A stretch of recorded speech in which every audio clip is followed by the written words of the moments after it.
Hi guys! So I know that this video is kind of different than the normal videos that I do, but I was thinking about it and my life has really kind of started to slow down a little bit. 2013 was a really exciting life that I had lots to document, but 2014 I've kind of gotten into my groove and into my daily routine, so I will still have some vlogs coming, but they'll probably be more few and far between.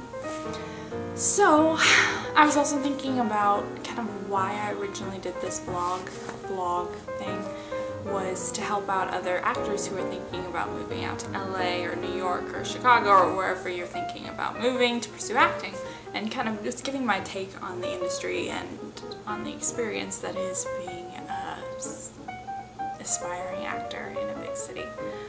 So I'm gonna probably do some more of these kind of tip videos, so let me know if you like them or if you have any ideas for other videos or questions or whatever. Go ahead and comment down below. I'd love to hear from you, or if you have any other, questions you just want to chat, I'd love to chat too. So, as you can probably tell by the title of this video, I'm going to be talking about 5 things that nobody warns you about when moving to a big city to pursue acting. Now before I get started, I do just want to specify that I live in Los Angeles, so these tips have to do with my experience in Los Angeles. However, I think most of these tips probably work for other cities like New York or Chicago or Atlanta or wherever you might live for pursuing acting. But they are specifically Los Angeles tips-ish, because that's what I've experienced. And also some of these tips kind of go hand in hand with stuff that you have been warned about, but they kind of didn't warn you properly. It'll make sense in a minute. So let's just get started. Number 5. It's really hard to even get an audition. People tell you all the time before you move out here that you're going to have to deal with so much rejection, that no one's going to want to cast you, you're going to have to go to 90 auditions before you get cast in anything, people are going to tell you you're not talented, or that you're fat, or yada yada yada yada yada. Yes, some of that might be true, but it's only true once you're lucky enough to get in the audition room. It is so hard to even get auditions. I literally submit for over a dozen auditions every single day, and I'm lucky if I hear back from one once a week. If I get, lately I've been having maybe one audition a week, which that's been great, like I'm super pumped. But it's rare. It's really hard to even get an audition because there are literally thousands and thousands and thousands of people submitting for the same role who look the same thing as you. So just be prepared for that. However, the silver lining for that is that I've actually come to not dread auditions as much, because anytime I get an audition, it's a huge blessing. So I look at it as my only time to really get to perform, because I'm not in anything at the moment, or I'm not in a class at the moment, so an audition is literally my time to get to perform. So I still get a little bit nervous, but I'm really excited to go to auditions rather than dread them like I used to. Number 4 is that everything costs a bajillion dollars. Yes, people tell you that California is expensive, and it is. Yeah, it's $20 to go to a movie, or you can't buy anything at the grocery store less than $3. And rent is atrocious, so yes, it's true, it's very expensive out here, and I know New York is crazy expensive too, but what they don't really warn you about is everything for your career is going to be like $800. Meaning you need headshots. I was super lucky and I found an amazing headshot photographer for $150, but that was super rare. Every average price for headshots is like $300 to $500. And then if you don't have a reel, then you go to these companies that write and produce your reel for you, but that's like $600 to $800. And then if you want to be in an acting class, which the only reason I'm not in an acting class is because I can't afford one, because the cheapest I could find is like $250 a month for acting classes. And then you have the monthly fees for things to submit stuff through, like Backstage and LA Casting and Actors Access, which are all essential and you need to be on those, but each of those are like $15 to $25 a month. So every tiny step is outrageously expensive. So be prepared for that, and be prepared to budget enough so that you can make your way through these little essential things for your career. Number 3 is know your type.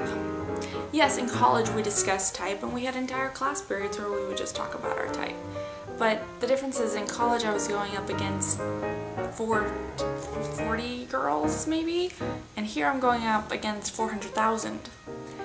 So your type gets a lot more specific here.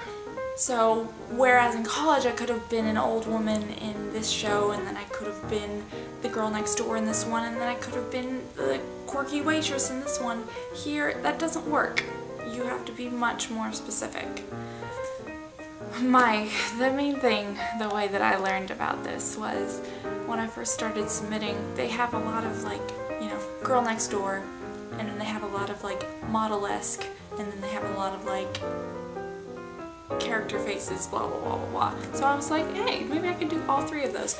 No, when they say model-esque, they mean gorgeous Amazonian goddess who puts Mila Kunis to shame. And there are a plethora of them out here. There are so many beautiful creatures out here that you didn't even, like, why aren't they famous? They have an amazing personality and they're drop dead gorgeous.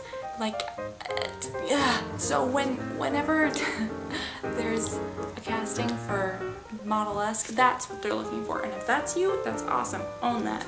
But if it's not, just maybe stay away from that, you know?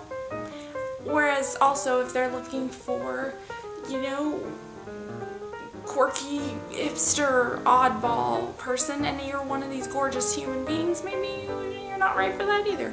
So just know your type and be realistic. There are ways to figure out your type. 1, just look in the mirror.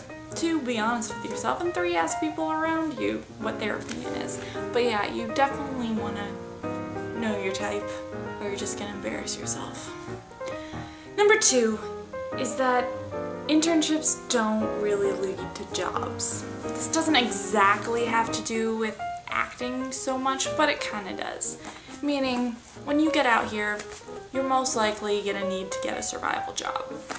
And wouldn't that be awesome if that survival job could be working for a studio, or an agency, or a production company?